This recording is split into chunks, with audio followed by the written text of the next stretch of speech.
제가 이제 남편과 결혼해서 이제 93년에 결혼을 했고, 어제 말씀드린 것처럼 오늘 2023년이니까 30년의 목회를 했어요. 남편이 정년이 65세죠. 그러면 이제 5년 정도 70세까지 가나요? 예, 아마 좀 그만두고 싶으면 좀 일찍 그만둘 수도 있지 않을까 뭐 하는데, 저희의 현장들은 끊임없이 이제 지속되고 있어서 은퇴라고 하는 개념을 갖고 있지는 않습니다. 어쨌든 하나님의 역사하심과 인도하심 안에서 저희가 이런 공동체를 시작했는데, 93년에 처음 목회를 시작할 때는 저희가 이제 후임 목회자로 가서 일반 교회에서 이제 후임 목사로 가서 이제 목회를 했어요. 근데 남편이 이제 의대를 다니다 그만두고 이제 신학을 하면서 목회를 했는데, 본인만의 독특한 슈바이처와 같은 삶을 살겠다고 결심을 하고 갔던 사람이니, 목회를 할 때도 좀 특이했습니다. 부임으로 간 교회에서 가자마자 첫 설교에 사례비를 받지 않다고 선언을 해버렸어요.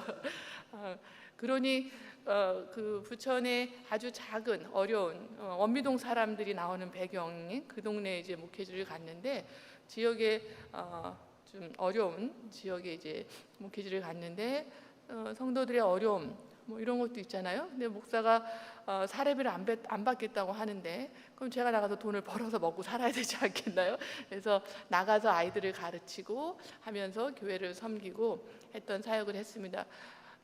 그때도 공원에 나가서 공원에 계시는 노숙인들에게 밥을 해주고, 지역의 독거노인들의 가정에 방문해서 반찬을 배달하고, 그 지역에 지금은 그런 용어를 쓰지 않습니다. 비행 청소년이라는 용어를 사용하진 않지만 청소년들을 같이 만나서 돕고, 소년소녀 가장 돕기 해서 이제 장학금을 주고, 교회 재정의 80%를 선교비로 쓴 거예요. 그랬더니 결과가 훌륭한 목회자가 아니라 우리 목사님은 교회를 부흥은 안 시키고 지역만 섬기는 목회자다 해서 교인들과의 갈등이 있었습니다.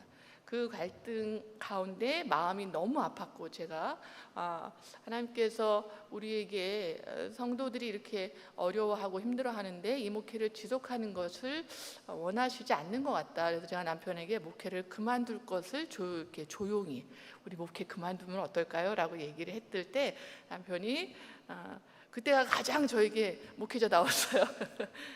한 달만 작정 기도하자고, 기도하고 결정하자고. 그래서 한 달을 작정 기도를 했습니다. 저는 중학교 2학년 때 서원을 했어요. 저희 아버지는 일본에서 태어났습니다. 저희 할아버지는 요한이세요. 할아버지가 어렸을 때 할아버지 아버지가 돌아가시고 어머니가 이제 청산 과부신 거죠. 동네에서 어머니를 일찍, 저희 할아버지 엄마예요. 청산 과부니까 시집을 보내버리신 거예요. 그 떠나는 날 할아버지가 어머니가 약속을 하신 거예요. 내가 너를 데리러 오겠다. 그 약속을 믿고 할아버지는 매일 동구 밖에 나가서 해가 질 때면 엄마를 기다렸어요. 그런데 그 엄마는 돌아오지 않았습니다. 그 마을에 선교사님이 들어오신 거예요. 와서 봤더니 마을 그 동구 밖에 나무 밑에 맨 어린애가 와서 울고 있으니까 도대체 쟤는 왜 저러냐라고 물어봤을 때 사연을 이야기해 주셨고, 그럼 내가 저 아이를 거두겠다 해서 저희 할아버지가 선교사님이 거둬서 일본으로 유학을 보내세요. 그리고 이름을 요한으로 바꿔주셨습니다. 그래서 저희 친정아버지는 일본에서 태어나서 일본에서 공부하고 한국에 이제 돌아왔습니다. 안타깝게도 할아버지가 일찍 암으로 돌아가시고 가정이 어려워지면서 여러 가지 어려운 상황으로 저희 아버지가 알코올 중독자가 됐어요. 대한민국에서 일본에서 기술을 가지고 와서 배워서 형사가 따라다니는 사람이었습니다. 그 기술로 위조된 권총을 만들어주면 안 돼서 형사들이 따라다니고, 형사들 권총에 일련 번호를 새겨주면 쌀이 한 가마씩 들어오는 사람이었어요.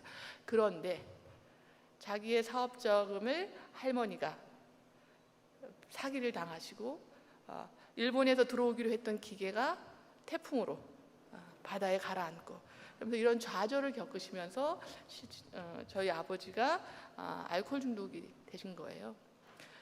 친정 엄마는 결혼을 하시면서 종교 간의 갈등을 겪지 않겠다고, 외가 쪽은 불교 가정인 그 집안입니다. 결혼을 하시면서 저를 뱃속에 있을 때부터 이제 교회 다니시고 저희에게 교회 다니라고. 저는 모태신앙입니다. 그렇게 자랐는데 너무나 어려웠어요. 아버님의 사업 실패와 끊임없는 이 고난 가운데서 자세히 말씀드릴 수는 없지만 저는 사실은 집에서 잠을 자본 적이 거의 없습니다. 아버지의 폭력을 피해서, 배고픔을 피해서 밖에 나와서 살았어요. 그러니까 제가 이런 사역을 하면 다들 그러세요. 너무나 부유하게 생겼다고. 제가 어려움 하나도 없이 자란 사람 같다고 그러는데, 실제로는 학교에 돈을 못 내서 선생님이 불러내서 따기도 맞아봤고요. 아버지가 정말 명절날 되기 전이면 왜 그렇게 술을 드시는지. 그래서 저희 딸만 5이거든요. 엄마가 저희들을 데리고 그걸 피해서 남의 집 처마 밑에서 비를 피하고 눈을 피하고 남의 집 화장실에 숨어가서 잠을 자고, 그리고서 쭈그려 자고 그 다음날 학교 가서 엎드려서 자고, 그런 시기를 보냈어요. 그때 저에게 삶은 고난이었습니다. 그래서 교회 가서 기도했어요. 하나님이 왜 나를 이렇게 고통스럽게 살게 하시느냐고, 하나님의 뜻은 도대체 어디에 계시냐고 그런 기도를 했었고, 제가 중학교 2학년 때 하나님, 저는 하나님의 쓰임받는 그냥 종으로 사는 게 좋겠습니다 해서 제가 서원을 했어요. 저를 선교사로 보내주십시오. 그리고 지금 과정까지 왔습니다. 중국 선교사가 되기를 원했고, 또 아프리카든 브라질이든 멕시코든 막 달려갔어요. 선교지라면. 지금도 필리핀이나 캄보디아에 선교 사역이 있다면 저희가 청개구리 아이들과 같이 선교지에 가서 봉사하고 돌아옵니다. 이런 활동을 하는데, 목회자를 만나서 교회에서 10년을 목회했어요. 93년부터 2002년까지 했으니까. 근데 교인들이 싫다고 하잖아요. 저는 순종해야 되니까, 목회자가 이런 목회를 하겠다고 하니까 노숙인들 밥 해주고 독거노인들 돕자고 하고 소년소녀 가정 돕자고 하고, 그래서 사례비도 안 받아오고 나는 나가서 돈 벌어다 우리 먹을 거 책임지고 그러고 살았는데, 일반 교회, 제가 이렇게 표현하는 게 적당한지 모르겠으나 후임으로 간 교회에서의 이 갈등이 너무 심해서 제가 얘기한 거예요. 목회 그만둡시다. 목회 그만두고 사회사업 합시다. 당신이 원하는 건 사회사업 같으니. 그때 남편이 저에게 기도하고 결정하자라고 했고, 기도했고, 그 기도 가운데 분명한 건 저는 음성을 들었습니다. 그리고 미국에 왔고 세이비어를 만났고 저희의 사역은 새롭게 시작이 됩니다. 2002년 6개월을 준비가 됐나요? 네. 영상을 좀 보시고 그 다음에 저희 공동체를 소개하도록 하겠습니다. 청개구리가 운영하고 있는 버스입니다.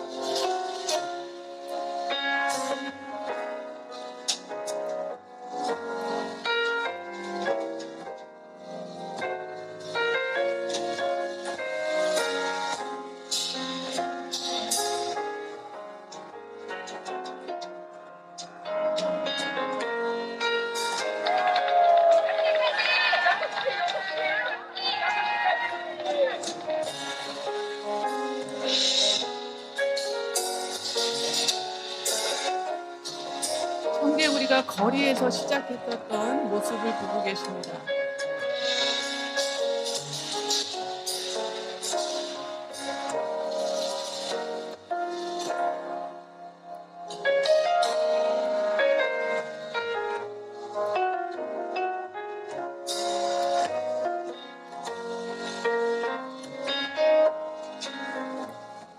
새롭게 리모델링된 청개구리 모습이에요. 청개구리가 10년 넘게 이곳에서 이 활동을 지속할 수 있었던 건 저희와 함께 해준 많은 시민 활동가들 덕분이었습니다. 대학생도 와서 봉사했고요. 지역의 시민들이 자신의 시간과 재능을 가지고 함께 참여해주고 계십니다. 어려운 시절도 좀 있었습니다. 밖에서 저희가 천막을 치고 매일 활동하던 시절도 있었고, 또 거리에 아이들을 두고 올 때 굉장히 마음이 안 좋고 했던 그런 기억들이 있습니다. 이제는 저희 지역에 저희의 활동으로 인해서 청소년들이 갈 곳이 없을 때 쉴 수 있는 쉼터도 마련이 되었고요. 청개구리도 이제는 더 이상 거리에서 밥을 나눠주진 않습니다.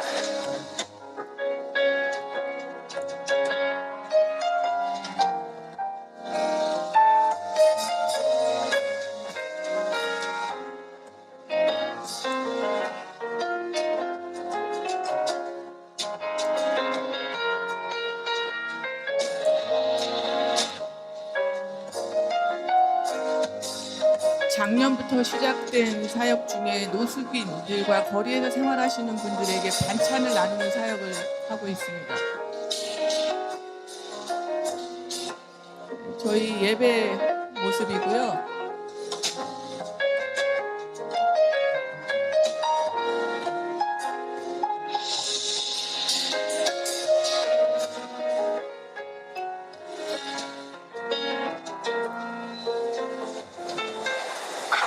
크게 이제 두 가지 사건이 있었어요. 이때 구로동에서 야학을 할 때 만났던 친구들 가운데 11살, 12살 된 소녀들이 있었어요. 아마 그 친구들이 제가 가는 길을 바꾸어 놓았는데 지금 그것이 하나님이 내 인생에 개입한 그래서 나의 진로를 바꾼 첫 번째 사건이다. 부천의 임대 아파트에 있는 중학교를 중퇴한 아이들 3명을 만났어요. 그 아이들과 만나면서 새로운 일들이 시작되었는데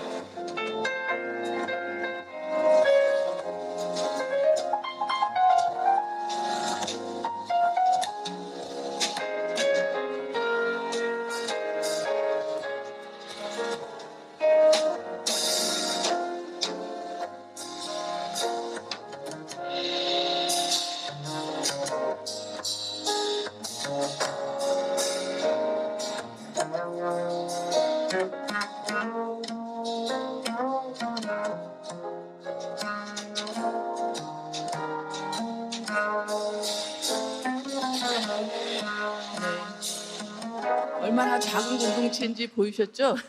보통 15명의 예배 공동체가 있습니다. 그래서 굉장히 작은 공동체입니다. 기존 교회에서 새롭게 교회를 하면서 2002년에 저희는 그 전에 했던 교회를 떠납니다. 목회자가 하고 싶었던 목회의 방향이 무엇인지를 세이비에서 정확히 봤었기 때문에 기존 교회를 제가 여기 있는 동안 남편이 이미 후임에게 이렇게 하고 다 정리해놨더라고요. 한국에 갔더니. 그래서 2003년부터 집에서 예배 드리는 것을 시작으로 해서 저희 사역이 새롭게 시작됩니다. PPT를 틀어주시면 설명을 하겠습니다. 그래서 기존에 있던 교회 안에서 이런 모습이 불가능할 거다라고 판단을 했고 목회자가 그래서 새롭게 이제 사역을 시작합니다. 저희 그 전체 공동체의 이름은 이제 선한 목자 공동체이고요. 저희 선한 목자 공동체를 구성하는 것은 이제 두 개를 파트로 나눕니다. 이제 교회가 예배가 있고요. 그 다음에 서번트 리더십 과정으로 해서 저희 사역을 지원하는. 그래서 아까 인터뷰를 했던 그 2명의 리더들은 저희 서번트 과정을 기본 3년 합니다. 3년 과정의 훈련 과정을 거치고요.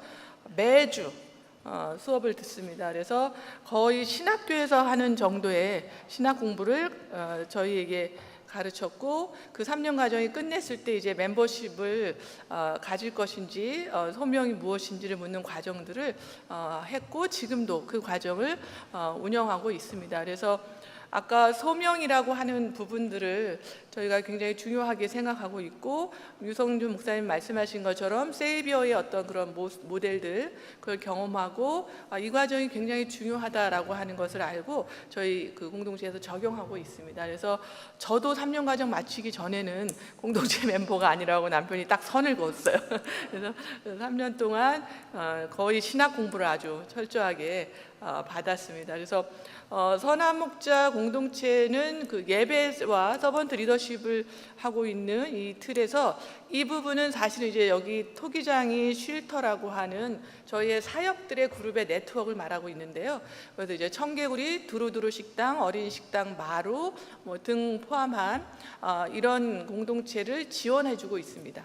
그래서 봉사자들이 저희에게 굉장히 많아요. 그래서 이 봉사자들 가운데도 서번트 리더십 과정을 현재 하고 있는 분들이 계시고요. 그 서번트 리더십 과정을 통해서 리더가 될 때는 본인의 소명을 공동체에게 말합니다.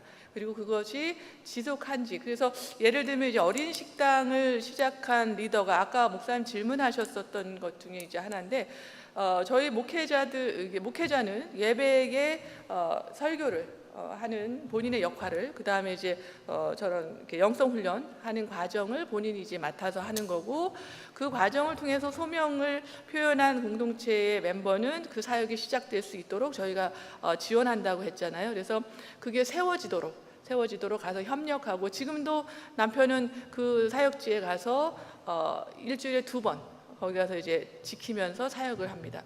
그래서 청개구리에는 월요일 날 오고요.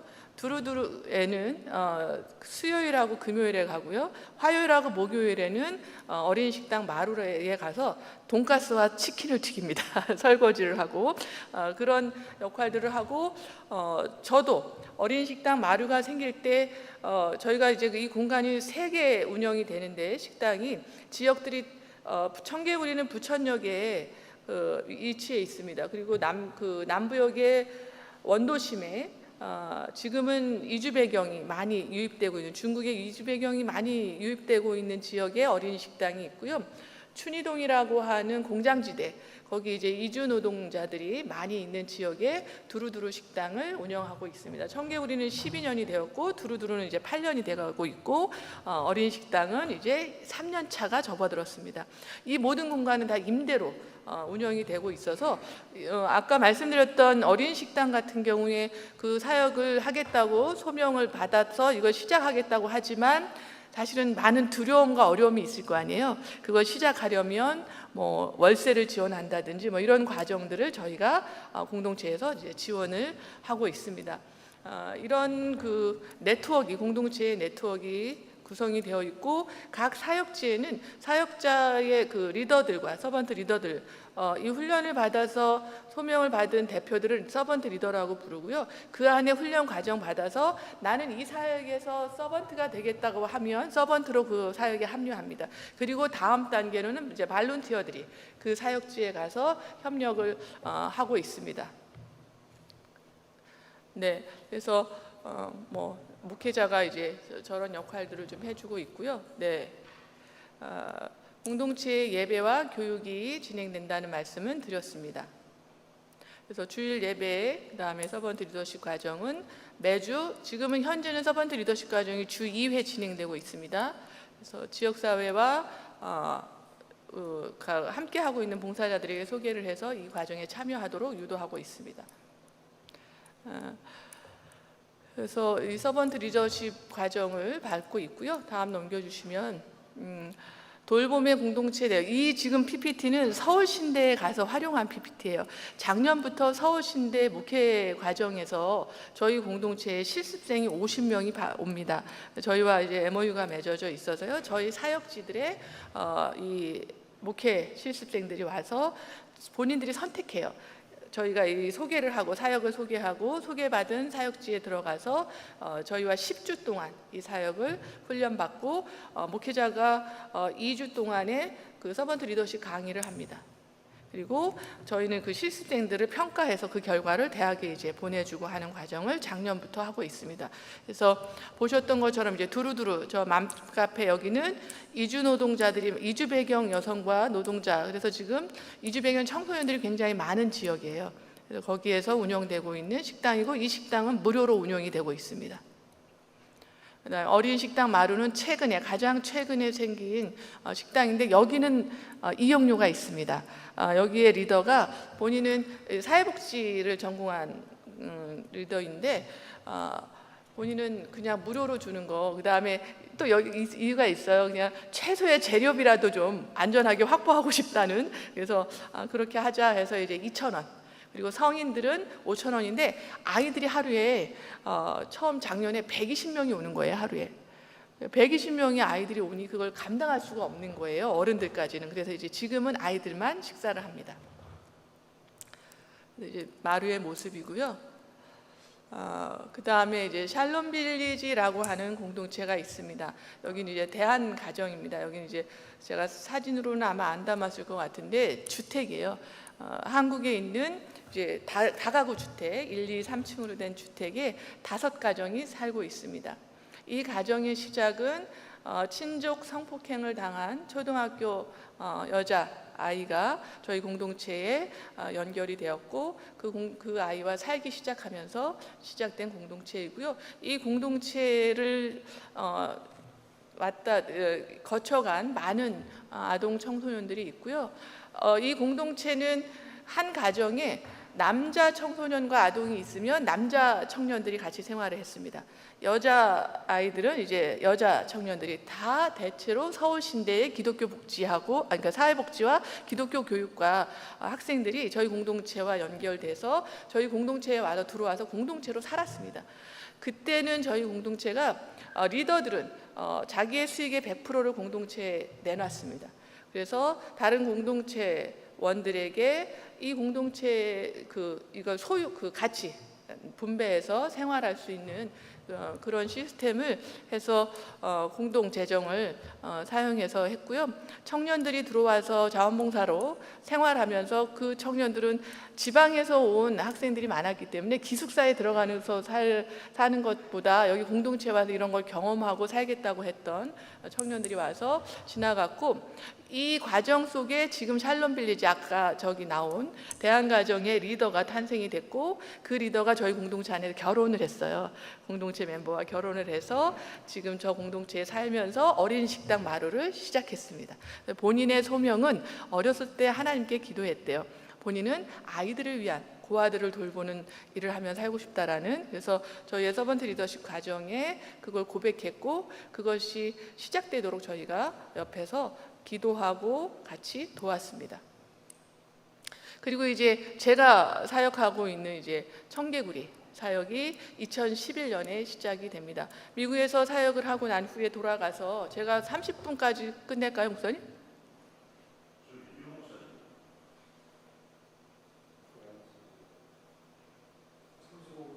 네네. 그래서 돌아가서 제일 처음에 했던 것이 그 지역의 아이들을 위해서 교회를 개방하는 것이었는데 교회가 없었잖아요. 제가 한국에 갔더니 남편이 다 이미 교회 정리 다 하고 집에서 예배드리기 시작했으니까 뭔가 하나님께 기도해서 하나님 내가 어떻게 시작할까요? 뭘 할까요? 라고 했을 때 제가 굿셰퍼드에서 사역을 했다 그랬잖아요. 이민자 아이들 방과후 학교에서. 그리고 저는 이제 아이들을 가르치는 경험이 있었잖아요. 야학교의 교사였고 4년을 야학에서 국어를 가르치고 아이들에게 공부를 가르쳐서 아이들에게 공부를 좀 가르쳐야 되겠다 했는데 쉽게 저희 집이 있던 데가 철도가예요. 전철가. 목사님 와보셔서 아는데 전철가예요. 그래서 제가 자녀가 넷입니다. 자녀가 4명이에요. 그러니까 저는 아이를 하나님이 주신 축복으로 여기고 있기 때문에 아이들과 같이 이 지역에서 내가 뭘 할까 했을 때 그 지역이 여관과 술집, 조선 가정들이 많은 그런 어려운 동네였어요. 그래서 이 지역에서 나는 도서관을 해야 되겠다고 해서 작은 도서관 운동이 시작되기 전 단계에 저희가 물풀에 나무 어린이 그림책 도서관이라는 거를 했어요. 그 그림책만 갖다 놨습니다. 왜냐하면 글밥이 많은 책들을 아이들이 접근하기가 너무 어려워서 그림책으로만 다 하는 활동들을 시작해서 도서관 운동을 했고 그 도서관 운동을 하다가 어떤 한 소녀를 만나게 되는 거예요. 5 자매 가운데 셋째 넷째군요. 넷째 아이를 등교길에 만납니다. 저희 아이 등교시키다가 만났고 교실에 들어가지 못하는 그 아이가 저를 잡아당겼고 그건 저는 하나님께서 저에게 그날 저를 인도하심이라고 봅니다. 교문 옆에 서 있는 그 친구를 봤는데 저를 보는 것 같았어요. 어린 시절에 저를 보는 것 같았고 고개를 푹 숙이고 학교에 들어가지 못하는 그 아이에게 다가가서 이름을 묻고 몇 반이니 묻고 교실에 데려다 줄까? 다행히 이 아이가 얘기해 줬어요. 내 이름은 뭐고? 좋아요. 그리고 교실에 가서 선생님께 얘기했어요. 선생님, 이 아이가 왜 교실 밖에 있나요? 라고 했을 때 선생님이 그 친구가 ADHD라는 거예요. 학교에 오면 칼을 휘두르고 초등학교 2학년인데 이런 데만 올라가는 거예요. 이 난간 올라가. 그래서 그 친구는 학교 소풍 현장 학습을 데리고를 못 가는 거예요. 소리 지르고 교실에서 막 뒹굴고. 그러니까 선생님은 솔직히는 이 친구가 학교에 오질 않기를 바랬어요. 근데 사실은 아이들 학교 가고 싶어 하거든요. 그래서 그 친구에게 어떤 어려움이 있는지를 알았고, 그래서 제가 담임 선생님께 요청을 드렸어요. 제가 방과 후에 다시 오겠습니다. 그리고 이 집을 가정 방문해도 좋겠습니까? 요즘은 그거 하면 큰일 나겠죠. 요즘은 쉽지 않은 얘기인데 그 당시에는 그게 가능했어요. 그래서 제가 선생님의 허락을 받고 그 아이의 가정을 방문했습니다. 텔레비전에 나오는 집이에요. 쓰레기집. 밖에서 안을 불렀는데 불은 다 꺼져 있고 대답이 없었어요. 계시냐고 물어봤는데 한참 후에 저기서 안에서 소리를 질렀어요. 엄마가 술에 취해서 누워 계시면서 조현증을 앓고 계셨습니다. 그 집에는 딸이 5이 있었고요. 한 명을 제외한 4명의 모든 자녀가 장애를 앓고 있었습니다. 학교를 다 가고 있지 않았고요. 그 아이를 만난 날 제가 도서관을 접었습니다. 왜냐하면 그 아이들을 그대로 둘 수 없어서 도서관에 데려왔고 도서관에서 와서 간식을 먹이고 씻기고 하는 사역을 시작하면서 그 다음 날부터 이 친구들을 등교시키기 시작했거든요. 그 아이들은 학교를 다 졸업하고 취업해서 지금 성인이 되어 있습니다. 이 사역을 하면서 저희 공동체가 도서관을 접고 이런 아이들을 만나면서 그때부터 이렇게 줄줄이 비엔나 소세지 아시죠? 하나 끌어당기면 막 주르륵 따라 올라와요. 감자 캐내듯이. 아이들이 소문을 듣고 찾아오기 시작했고요. 그때 가출한 아이들이 저희 공동체를 찾아옵니다. 한국 사회에서는 그때는 마약이 이렇게 지금 한국에 심각한 문제가 있습니다. 청소년들이 마약을 해요. 한국도. 그 당시에는 그렇지 않았어요. 그 당시에는 뭘 했냐고요? 본드를 불었습니다. 본드 중독이 많았어요. 본드를 하는 아이들이 오는 거예요. 이 문제를 해결하려고 제가 경찰서도 쫓아다니고 법원도 쫓아다니고 다 했어요. 그래서 한국에서 아이들이 본드를 그냥 살 수 없는 법을 만들었습니다. 그래서 지금 아이들이 아시죠? 본드 청소년들 사지 못하는 게 저희 사역에서 지역에서 함께하던 사역팀들과 법원에 제출을 했고 그래서 그 법이 생겨났어요. 그런데 가출한 아이들을 교회에서 찾아와서 같이 침낭으로 잤어요. 제가 여기서 야전 침대에서 정말 오랜만에 잡았습니다, 목사님. 침낭 깔고 교회 마룻바닥에서 아이들과 잤고요. 많을 때는 진짜로 많았어요. 한 40명이 교회를 찾아오는 거예요.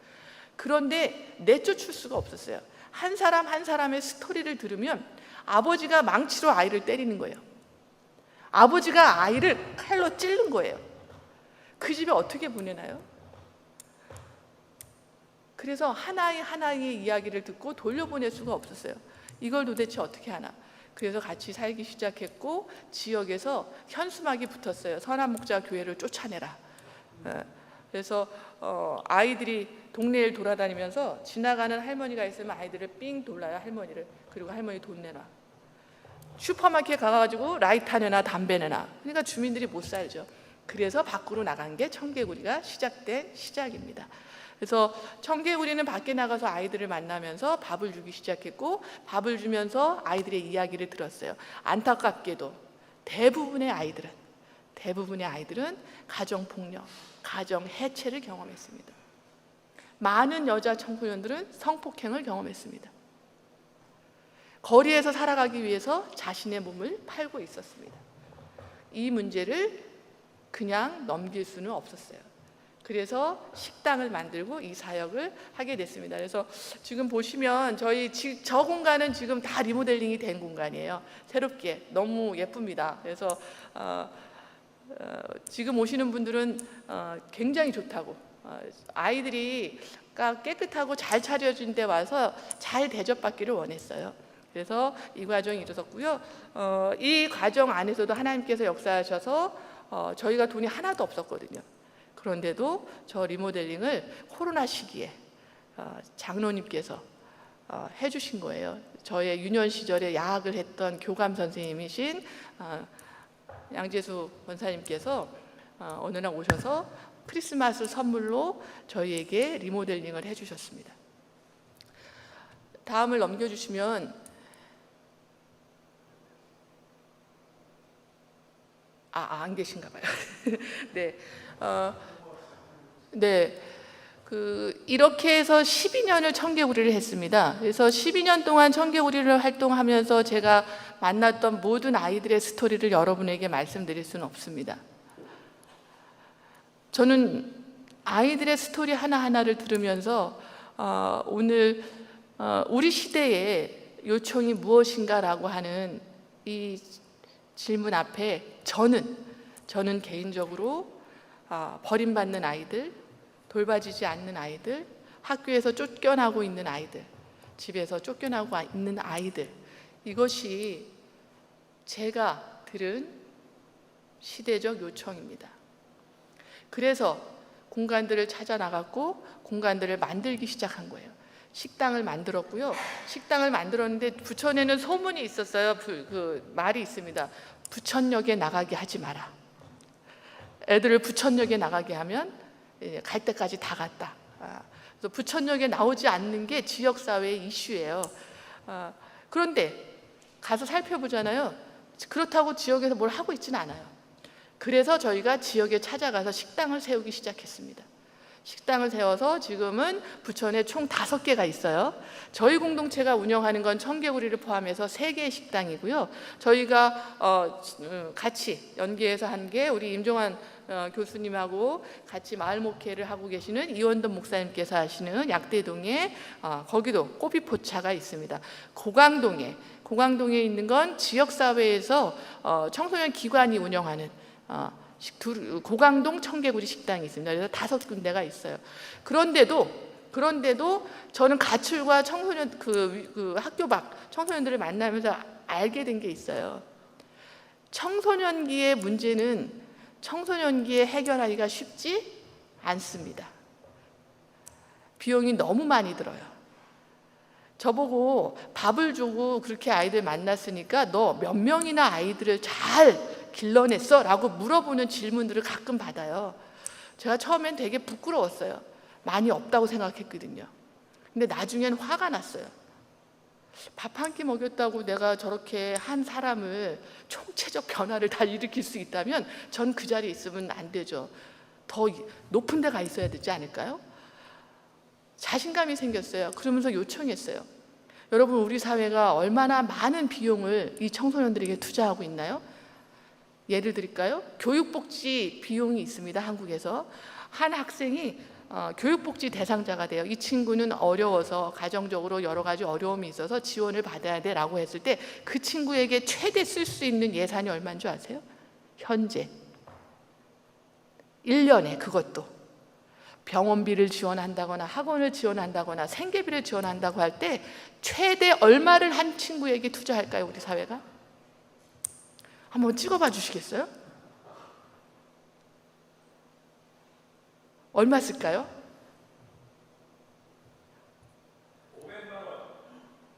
100만 원이요. 최대. 아껴 써야 돼요. 그리고요, 그것도 선착순으로 신청해서 예산이 다 떨어지기 전에, 예산이 떨어지면 그 이후에 도움이 필요한 청소년들에게는 도움을 줄 수 없습니다. 이것이 세상의 논리입니다. 저는 여기에 오늘날 우리 교회들에게 요청하는 시대적 요청이 있다고 생각하는 거예요. 상처받은 아이들, 보호받지 못하고 있는 아이들을 한국이 어떻게 하고 있는가? 다 시설로 보냅니다. 시설로 다 보내요. 그런데 제가 알기로 미국이나 영국이나 호주나 이런 데서들은 거의 시설을 없애고 있고, 제가 2002년에 왔을 때 제가 만났던 굿셰퍼드에서 만났던 제가 이름을 또 까먹었네. 패트리샤는 위탁모였어요. 위탁모. 내 아이의 위탁모를 흑인 여성이, 그것도 미혼이. 한국에서 이건 가능한가요? 불가능한가요? 불가능했습니다. 불가능했어요. 미혼이 어떻게 애를 길러? 이게 편견이에요, 사회적. 거기다가 그것도 한국 가면 가능했을까요? 이 미국은 집도 주시더라고요. 그런 제도가 있었어요. 한국은 제가 위탁가정을 했습니다. 한 아이를 만났어요. 가출한 한 아이를. 초등학교 6학년 때 친족 성폭행을 피해서 거리로 나와서 살고 있는 학생이었어요. EBS에서 컴백홈이라는 것을 촬영하면서 만난 청소년이었고요. 그 청소녀가 갈 데가 없어서 저와 살기 시작했고, 제가 그 친구의 위탁 엄마가 됐습니다. 그때 국가가 양육비로 지원한 게 12만 원이었습니다. 12만 원 한 달에. 그리고요, 그걸 제가 영수증으로 다 해서 보고해야 돼요. 저는 한 푼도 쓰지 않고 저금해서 그 친구의 자립금으로 줬습니다. 우리 사회는 미래가 있는 사회일까요? 아닐까요? 한국의 요즘 우리 한국이 어떤 사회인지를 좀 들여받아 봤으면 좋겠어요. 거기에서 시대가 우리 교회에 무엇을 요청하는지를 찾아야 된다고 생각하고 있습니다. 지금 교권이 추락했다고 해서 교사들의 자살 이후로 교육부가, 국가가 아이들을 교실에서 내쫓는 교칙을 내보냈어요. 방해하고, 수업에 방해하고 그러죠. 교실 밖으로 내쫓습니다. 교육부가 내려왔어요, 지침을요. 어떤 데는 4번 경고 줘 그랬어요. 근데 학교들이 그렇게 하기 어렵잖아요. 제가 여기서 순화하고 있는 거예요. 2번으로 막 교장들이 해갖고 내보내요. 교실 밖으로 내쫓아요. 어디로 가나요? 교무실로 내쫓아요. 그럼 교무실에 걔가 있을까요? 지금 심각한 문제가 일어나고 있어요. 선택할 수 있는 선택지가 공교육이라는 거 하나밖에 없습니다. 좋은 교육 시키려면 다 어디로 가시나요? 능력 있는 부모들은 대안교육 만들어서 대안교육 시키잖아요. 공교육 안에 누가 남아있던가요? 한국 사회 공교육 안에는 이제 적응하지 못하는 아이들은 학교에서 문제를 일으킨다는 이유로 학교에서도 이제 쫓겨나게 생겼습니다. 저희가 새롭게 시작하고 있는 사역이 있어요. 버스와, 아까 보셨던 버스와 작은 마을 학교를 시작하고 있습니다. 이건 교육청에서 저희를 찾아오신 거고요. 제가 교육청에다 제안을 했어요. 우리가 이런 공동체의 모델을 지역사회에서 보여주겠다. 그러니 너희가 이걸 한번 해보자 라고 해서 교육청과 연계해서 진행하고 있는 사업이, 중학교는 버스로 찾아가서 아이들을 상담하고 같이 프로그램을 진행하고 돌아옵니다. 아이들이 뭐라고 하냐고요? 행복하다고 합니다. 너무 행복하다고 합니다. 초등학교 아이들에게 교실이 끝나고 나서, 지금 학교는 공교육 이외에 다른 교육을 저희에게 합법적으로 하라고 안 해줘요. 대안교육을 인정하지 않잖아요. 대안교육법도 서울시 시장이 바뀌시면서 완전히 지원금 다 지금 없애고 있는데, 마을 학교를 만들기 시작했어요. 6명의 아이를 보내달라. 그래서 학교에서 보내줍니다. 그러면 말씀드렸던 것처럼 ADHD. 왜 이걸 하냐고요? 예방하려고요. 나중에 드는 비용이 너무 엄청나거든요. 미리 예방해야 돼요. 아이들에게. 아이들이 무슨 문제가 있냐고요? 옆에서 코로나가 지나고 났더니 이 친구들이 친구가 서로 관계를 못 맺는 거예요. 그래서 한 아이가 얘기하다가 이렇게 자기를 찌를 거 아니에요. 그러면 이 친구는 어떻게 하는 줄 아세요? 선생님, 얘가 나 때려요. 그럼 바로 학교 폭력으로 접수가 돼요. 그러면은 교육부에 가서, 교육청에 가서 학교 폭력 심의위원회 열어야 돼요. 명령 내려요. 상담 받아라. 어디 가서 교육을 받아라. 분리시켜라. 막 이렇게 해요. 이건 그런 아이들을 저희가 만나고 있어요. 아이들이, 초등학교 1학년 아이가 교실에서 의자를 때려 부십니다. 왜요? 받아본 적이 없어요. 공동체가 뭔지 경험한 적이 없습니다. 이 아이들이 우리 사회에서 갈 곳이 없습니다. 저는 여기에 우리 교회가 우리 한국을 좀 들여다봤으면 좋겠고 우리 지역사회를 좀 들여다봤으면 좋겠어요. 어제 교수님 노인의 자살률, 빈곤계층의 어려움들 이야기했어요. 저는 그것이 저희는 우리에게 요청하는 이 시대의 부르심이다라고 믿고 따라가고 있습니다. 그래서 저희의 사역지들이 저렇게 버스로 찾아가는 것, 그 다음에 학교와 연결해서 지역의 아이들을 만나고 아이들에게 뭐 하냐면요, 요리해요. 많은 거 하지 않습니다. 저는 아이들과 요리를 하고요. 어떤 분은 아이들과 흙작업을 해요. 별거 하지 않아요. 어떤 분은 동작 치유합니다. 춤추고 체육 활동하고 책 읽어주고 하는 활동들을 해요. 그런데 학교가 이야기하기 시작했어요. 뭐라고 이야기하냐고요? 너무 효과가 좋대요. 학교에서 책상을 뒤집어 엎고 하던 아이가 이제 끌려서 밖으로 나가지 않는다고 하시더라고요.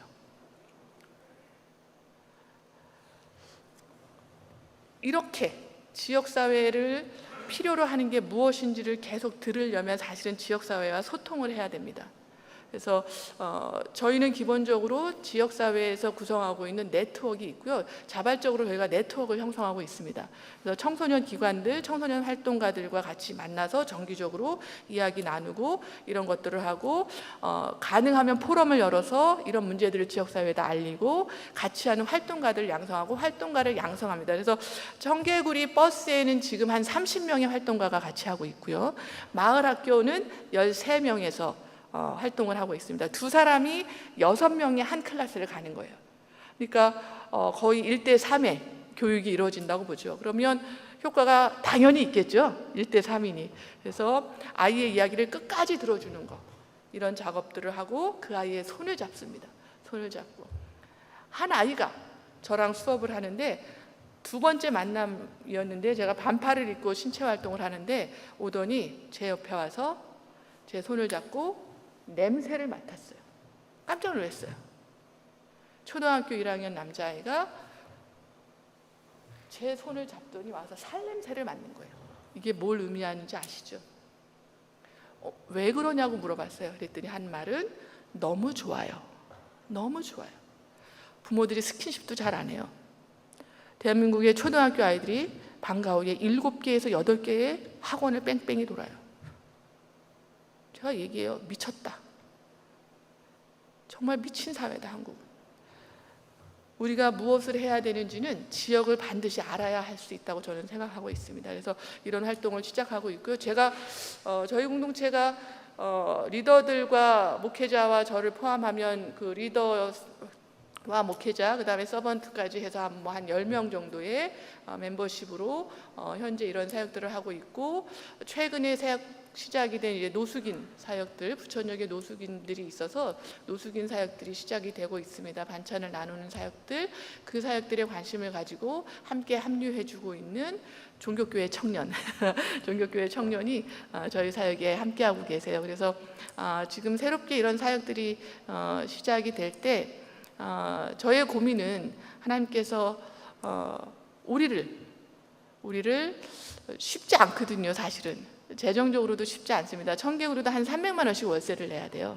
300만 원씩 월세를 내고 식당을 운영하다 보니까 식재료가 최소 200만 원에서 300만 원이에요. 그러면 한 달에 운영되는 게 얼마인지 대충 아시겠죠? 봉사자들에게는 그 돈을 주지 않습니다. 저희는 월급 받고 일하는 봉사자, 그 활동가가 한 명도 없어요. 그래서 최근에 저희가 이 활동의 지속 가능성을 위해서, 물론 하나님께서 저희 쌀을 한 번도 산 적이 없습니다. 이 사역을 통해서. 그래도 이 사역이 지속 가능하기 위해서 어떻게 해야 될까라고 했을 때 우리 임종환 교수님 말씀하신 사회적 경제 연대, 그래서 협동조합을 최근에 저희가 구성을 했습니다. 그래서 그 협동조합에서 저희 청소년이 자라서 청년이 돼서 매니저가 돼 있고요. 그 활동가들이 그 협동조합의 수익에서 활동비를 그 두 청년에게 주고 있고, 수익금의 일부는 청개구리의 운영에 쓸 수 있는 구조는 만들어 놨습니다. 그런데 그렇게 수익이 많지는 않습니다. 그래서 지속적으로 이 활동이 어떻게 가능할까를 좀 연구하고 있고 그런 노력들을 하고 있다는 말씀을 드리겠습니다. 청개구리가 작년 한 해 동안 썼던 예산이 약 1억이더라고요. 그래서 제가 깜짝 놀랐어요. 저는 한 번도 이제 돈 계산을 제가 하지 않거든요. 저희 남편이 굉장히 꼼꼼해서 그런 회계 정리나 이런 거를 저도 물론 이렇게 보내드리는데 이번에 누가 물어보셔서 작년 거를 봤더니 작년에 청개구리 예산만 1억을 썼습니다. 제가 깜짝 놀랐어요. 되게 많다 이제 그랬는데 사회적으로 보면 그러더라고요. 저 정도로 운영하는데 어떻게 1억밖에 안 가지고 저런 걸 운영할 수 있냐 이렇게 서울대 이제 교수님들이 오셨었거든요. 그러더니 얘기하길래 우리에게는 인건비가 책정되어 있지 않다.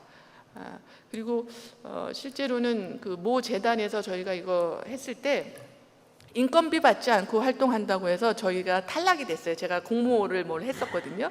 그랬더니 인건비 받지 않고 일하는 이런 거 신뢰할 수 없다. 그게 2015년 일이었어요.